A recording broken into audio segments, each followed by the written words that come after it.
Thank you very much, Dr. Joyria, and thanks for the scientific committee for inviting me to this excellent conference. Congratulations for the Cardiac Society of Emirates for arranging this excellent cardiovascular disease in women conference, and I'm very honored to be part of it. So my task today is about management of heart failure in women in childbearing age. So you're not just dealing with heart failure, but we're going to talk on heart failure in young women on childbearing age, and you're going to see a lot of overlap between my talk and Dr. Righab's talks, but I'm going to focus more on more practical points and questions that usually we get from the patients when we see them about management of peripartum cardiomyopathy. So this is the outlines. I'm going to start my presentation with a case just to put things into perspective, and then we're going to review the definition, the differential diagnosis, what is the prevalence of peripartum cardiomyopathy, what are the risk factors, and we're going to focus the second half of the talk about what is the management, acute and chronically, and then what are the chances of those patients to get their LV recovered, and then when they ask about, am I allowed to have a future pregnancy or not, this is a very important question that we usually want to answer them based on data. So this is my case. This is a pregnant a woman, young woman. She's 34 years old, 36 weeks of pregnancy, presented to the emergency room with shortness of breath, tachycardia, tachypnea, and desatting. She had one kid, and this is her second pregnancy, and when she presented, she gave a history of 1 week history of palpitation and mild shortness of breath, and she went to her gynecologist, and she was given beta blocker and nebulizer. But then she worsened over 2 days. She had really, her shortness of breath worsened. Then she decided to come to our emergency room after worsening 1 week or 1 week and 2 days that she did not present to the emergency room. She was just managed by her gynecologist or obstetrician. No other significant history suggestive of fever or infection, no headache, no history of DVT, no chest pain. And her antenatal follow-up was unremarkable. She was hypertensive, tachycardic, she was desatting, so she was sick, and she had signs of heart failure. Her ECG shows sinus tachycardia, no ST changes, so no signs of myocardial infarction. Her BNP was 2,000, so it's very high. Troponin was negative. She has leukocytosis. And because she's pregnant, she's a young lady, tachycardia, hypoxia, we always think about pulmonary embolism. So CT pulmonary angiogram was done and ruled out major pulmonary embolism. Okay, so this is her chest X-ray. I think the people here, this is a lung that's filled with fluid. So she was very sick. This is her echocardiogram back in August when she presented to the emergency room. You can see severe LV systolic dysfunction. There is moderate mitral regurg. Her LV is dilated, and even her LA is dilated. And this is a zoomed view on the echo to rule out LV thrombus. She did not have LV thrombus, but we also focus about the RV function. She did not have RV dysfunction, so her RV is normal, and she did have pulmonary hypertension as a result of her LV dysfunction.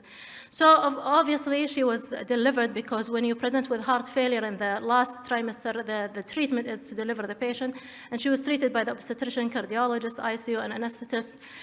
She was taken after delivery. She has an NIV delivery, and she was treated afterward with the 4 pillars for heart failure, and she was discharged safely home. And she was given anticoagulation only for 2 weeks, and she was not given bromocriptine. She was seen in heart failure clinic. Then the spironolactone was added there. And this is her chest X-ray before discharge. And when I saw her in October, because she asked to see a female physician, although she was seen in heart failure clinic, but she wanted a female physician. So the head of the cardiac center called me. She said, "Do you mind to see this patient?" I said, "Sure, this is an opportunity to manage those patients." So we did her echo after like 3 months of medication. And you can see there is a significant improvement for the LV after the full medication, which is a good news for her. So for the cardiologist here, how many of you ask about actually obstetric menstrual history? Raise hands. Yes, because, this is a very important. We as a cardiologist, we focus more on the cardiac history, cardiac risk factors. But if we face a woman in a childbearing age, it's very important to take the obstetric menstrual history. Dr. Righab actually described the definition. I'm not going to go through the details, but the definition itself is a challenge for the diagnosis because it's an idiopathic. We don't know the cause. it is a diagnosis of exclusion. You really have to rule out other causes like valvular heart disease or other causes of cardiomyopathy. But the timing is very important. So the timing usually in the last trimester and in the first 5 to 6 months after delivery. And why this is the time? Because you make sure that there is no other cardiac diseases. So when you see a woman with a shortness of breath during pregnancy, there are a couple of differential diagnoses that has to come through your mind and you has to rule it out. Peripartum cardiomyopathy is one of them. The other thing is to rule out pre-existing cardiomyopathy caused by dilated cardiomyopathy or ischemic or valvular heart disease. Commonly in our area is rheumatic heart disease or congenital heart disease, myocardial infarction, preeclampsia is very common, pulmonary embolism and myocarditis. And usually people tend to think about the last 4 or 5, but they don't think about peripartum cardiomyopathy, and I will tell you the reason later on. Because of these challenges. The challenges in the signs and symptoms. Signs and symptoms of PPCM mimic those that occurring during pregnancy. There is no specific diagnostic test that will tell us this is peripartum cardiomyopathy because it presents same like any other heart failure. So you have to rule out other causes. Challenges, even if you diagnose the patient and you reach the diagnosis like this patient, there is a challenges in management of those patients. Which drug to give during pregnancy, which drug not to give, which drug to give later on, for how long I have to continue the drugs, and then counseling about future pregnancy, which is very important for women. So if you tell a woman you're not allowed to get pregnant again, that's a very challenging discussion to go with in a young female in her 36 years old.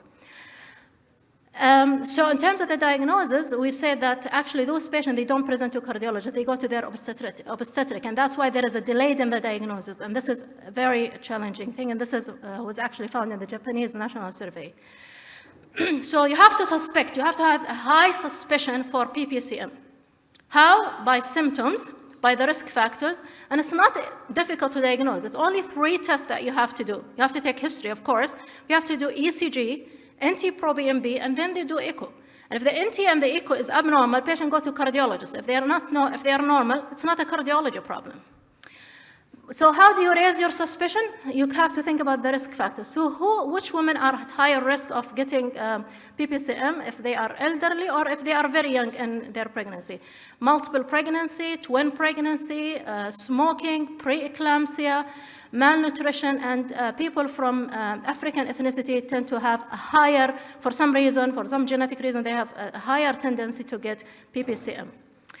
What is the etiology? The short answer, we don't know. There are proposed mechanisms, as Dr. Ragab mentioned, autoimmune, inflammatory, but there is very interesting, this theory about 16 DKA fragment of prolactin, which makes sense for the bromocryptine use, but we really don't know what is the cause. That's why the definition says idiopathic.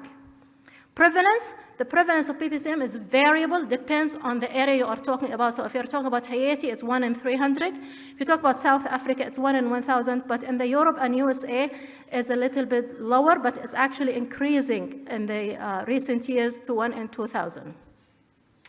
This is a very important registry that actually collected the data. It's a Euro Observe research program that actually included countries from the Middle East, included the United Arab Emirates, Sudan, and Iraq.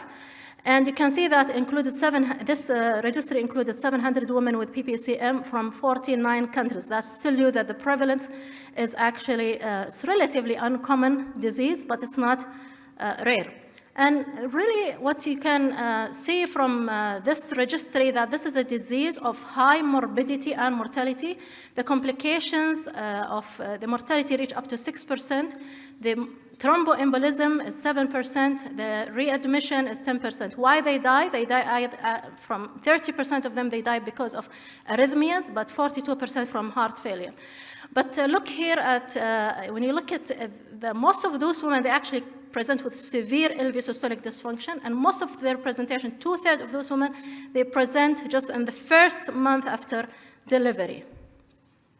So if we look at the Middle East from this registry, the people from the Middle East, they are the people who have higher mortality, all-cause mortality, higher than Asia, Pacific, Africa, and Europe. The recovery of the LV is worse from the Middle East, and the use of bromocriptine and anticoagulation was less in the Middle East as well. It was low in general in the whole registry, 15 and 16%, that's very low. But even it's the lowest in the Middle East, as you can see, 4% only, with a very significant p-value. So confirming the diagnosis, we talked about this. We don't really need cardiac MRI and biopsy, but you need to exclude other causes, as we said, congenital heart disease, valvular heart disease, by doing the echo. Cardiac MRI, you may need it if you think about myocarditis, and it's more widely used now than before. So how to manage heart failure due to PPCM? If you see those patients, like our patient, she presented acutely with tachycardia, tachypnea, you have to think about the acute management while she is pregnant. What are you going to do for her? Obviously, you're going to have to deliver her with multidisciplinary team. So you have to call the obstetrician, you have to admit her to ICU, and you have to treat her acutely. But then also the long-term management and the follow-up and the counseling about future pregnancy is something that you have to think of later on. So this document from the European Journal Heart actually talks about the acute management, and really it's like acute management of any other patient with unstable heart failure.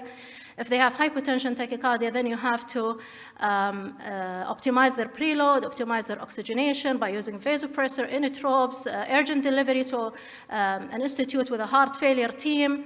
And then you have to consider bromocriptine, because usually bromocriptine is useful in those patients, as we're going to mention later on. But during antepartum, you don't have much in terms of medications except diuretics and vasodilators like hydralazine and nitrate. But really, you have to consider the delivery. Vaginal is better, but if there is any other reason, like obstetric reason, then they should go for a cesarean section. After delivery, the treatment is similar to any other heart failure patient with the 4 pillars of the medication: the RAS inhibitor, MRA, SGLT2, and beta blockers. So for how long you're gonna treat those patients? This is an article that actually showed that those patients has to be treated for at least 12 to 18 months after the recovery. And the reason for this, because usually it takes about 6 months to recover, but you don't stop the medication immediately after patients stop after LV recovery. So if you treat this patient for 6 months, let's say, and the LV recover to normal 55, you don't stop the medication. You have to continue for another 6 months. And if you do it, it has to be very gradual. You don't take all medications together. So you have to continue all the 4 pillars for at least 4 months, for at least 1 year. And then you start to take the MRA, and then you start to take the ACE and the ARB, and the last one is the beta blocker. So very gradual for 18 months. And after you're stopping, you don't leave the patient. You have to bring her for a close follow-up of her echo. Bromocriptine, do we use bromocriptine? No, it's useful, not useful in those patients. Why it was not used in the Middle East and the Euro registry? Because there are no much randomized controlled trials. There are meta-analysis and reviews, and some pilot study like this one, a prospective single center randomized trial that looked at 20 patients and found actually bromocriptine is good in terms of decreasing the death, improving symptoms, improving ejection fraction, and decreasing the combined endpoints. So, but this is a very small number. Not only that, but if you look at the parameters in the echo, it gets much better. So the size of the LV, it improves with the bromocriptine, and the ejection fraction improves. This is a multi-center randomized study that looked at the difference between, do you give bromocriptine for 1 to 2 weeks or 8 weeks? There was no difference between the duration and the doses. Another meta-analysis again looked at the use of bromocriptine in peripartum cardiomyopathy. It was more larger systematic review. It showed that bromocriptine has no mortality benefit, but actually it improves the LV function. It enhances the LV ejection fraction recovery. And that's not dependent on the duration of the therapy. But again, this is a systematic analysis. It gives you a direction, but doesn't give you a final conclusion for mortality. But improving LV or LV recovery, enhancing LV recovery, that's a very good endpoint. That's what we want in those patients. So what's the guideline says about bromocriptine? Because we don't have the randomized control trial, it actually gave bromocriptine 2B indication. But if you're going to use anticoagulation, as Dr. Regan mentioned, you have to use anticoagulation with the bromocriptine, and that's 2A indication. So what is the prognosis of those patients? The mortality, again, you remember when we talked about the prevalence is variable. Also, the mortality and the outcomes is variable. It depends which area. So the reports are different. So if you're talking about patients from Germany, they reported a mortality of 2%. But people from South Africa reported a higher mortality of 13%. There is a prospective study that looked at patients from Turkey, and the reported mortality is about 24%, which is high. So again, we don't really know exactly what is the mortality. It varies according to the area, but it has a high mortality. What are the chances of this patient have her ejection fraction improved? 50% of patients with peripartum cardiomyopathy recover. That's a good news. But also there is bad news that the other 50%, they don't improve. So that's why when you taper the medication, it has to be very gradual, very close follow-up of echo. Don't just discharge those patients from the cardiopulmonary clinic. And when the ejection fraction is not recovered, usually subsequent pregnancy should not be should be discouraged. So if the patient have abnormal LV, you advise the patient against pregnancy, and that's as a class 3, it's harmful for the patient to get pregnant if their ejection fraction is abnormal. So if they normalize and they stay 6 months with a normal ejection fraction, yes, they can get pregnant, but you have to give them a way of a contraception, and usually I refer them to the obstetric to give an IUCD rather than oral contraceptive, because you don't want to take chances of getting heart failure and increasing mortality. How about medications? This is another challenge that we face in managing patients with heart failure during pregnancy and during breastfeeding. And this is a document, again, from the European Heart Journal of the European Society of Cardiology that actually put a nice table, and the summary of the table that beta blockers are safe during pregnancy and breastfeeding, especially the beta-1 selective. ACE inhibitors, ARB and ARNI, are teratogenic, and also they can cause renal problems with oligohydramnios, so they should be avoided in pregnancy and breastfeeding. MRA are not advised, including spironolactone is not advised in humans during pregnancy. So, in summary, peripartum cardiomyopathy is a global disease. It's relatively uncommon, but it's not rare. It has a variable outcome. It depends on the region. It has a variable prevalence as well. And under half of the women experience myocardial recovery. However, it is a disease of high maternal and neonatal morbidity and mortality. And we need more research data collection from our area to understand really how to diagnose this disease, how to recognize the etiology, and how to better to have a treatment strategies and management plan for those patients, because it's not uncommon. We see it, although it's variable and we don't really know the prevalence in our area, but the only way to know that is to collect data from research. Thank you.